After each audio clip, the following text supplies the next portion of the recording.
എൻ്റെ നന്ദു ഈ ലോകത്തുനിന്ന് ഫിസിക്കലായിട്ട് പോയിട്ട് ഇന്നേക്ക് 5 വർഷം തികയുന്നു.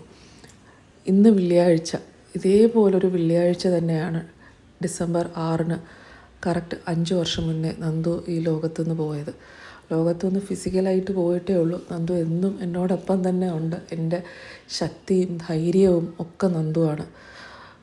ഞാനിപ്പം ഇവിടെ ഈ വർക്കല കടൽ തീരത്ത് എല്ലാ ഡിസംബർ 6-നും വരുന്നുണ്ട് ഒരു 5 വർഷമായിട്ട്. പക്ഷേ ഇപ്പോൾ ഇവിടെ ഇരിക്കുമ്പോഴത്തേക്കും ഞാൻ ഈ 5 വർഷം റിക്കളക്ട് ചെയ്യായിരുന്നു. ഒട്ടും ഈസി അല്ലായിരുന്നു. നല്ല സ്ട്രഗിൾസ് തന്നെയായിരുന്നു ഓരോ ദിവസവും കടന്നു പോകാനായിട്ട്. ഓരോ ദിവസവും ശരിക്കും ഫിസിക്കലായിട്ടും മെൻ്റലായിട്ടും വളരെ വളരെ വളരെ കഷ്ടപ്പെട്ട ദിവസങ്ങളായിരുന്നു. പല സ്ഥലങ്ങളിലും പോകുന്നുണ്ട്, യാത്രകൾ ചെയ്യുന്നുണ്ട്, ഒക്കെ നടക്കുന്നുണ്ട്. പക്ഷേ അവിടെയൊക്കെ പോകുമ്പോഴും പാനിക് അറ്റാക്സും ഒക്കെ വരുമ്പോഴും ഓരോ പാനിക് അറ്റാക്കിൽ നിന്നും ഞാൻ ഉണരുമ്പം ഞാൻ എവിടെയാണെന്ന് പോലും തിരിച്ചറിയാതെയാണ് ഞാൻ ഓരോ പാനിക് അറ്റാക്കിൽ നിന്ന് ഉണരുന്നത്.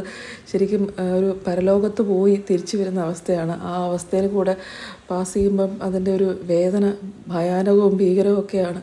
പക്ഷേ ഇവിടെ ഇരുന്ന് എനിക്ക് ഈ കടലമ്മയെ നോക്കിയിട്ട് എനിക്ക് നന്ദുവിനോട് തന്നെ ഞാനിങ്ങനെ പറയുകയാണ്, നമ്മൾ ഫേസ് ചെയ്യും, പോയല്ലേ പറ്റുള്ളൂ, മുന്നോട്ട് പോകും, നമ്മൾ ഒരുമിച്ച് തന്നെ മുന്നോട്ട് പോകും.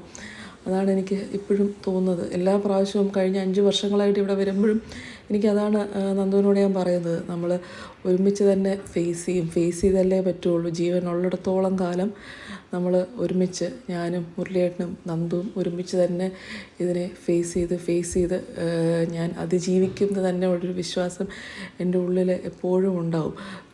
അതിനായിട്ട് നന്ദു തന്നെ എനിക്ക് ശക്തി തരുന്നത്. ഇവിടെ നിന്നും തിരുനെല്ലിയിൽ നിന്നും ഒക്കെ എനിക്ക് ആ ശക്തി കിട്ടാറുണ്ട്. ഞാനത് നന്ദുവിനോട് തന്നെയാണ് പറയുന്നത്. എല്ലാ ദിവസവും ഡയറി എഴുതുമ്പോഴും ഒക്കെ. കാരണം ഒട്ടും ഈസി അല്ല. ഓരോ ദിവസവും ഒട്ടും എളുപ്പമല്ല അതിജീവിക്കാനായിട്ട്. അതെനിക്ക് നന്നായിട്ടറിയാം.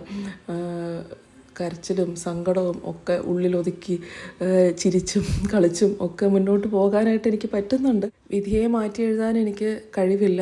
ഈ നിമിഷത്തിൽ ജീവിക്കാൻ ഈശ്വരാനുഗ്രഹത്താൽ ശ്രമിക്കുന്നു.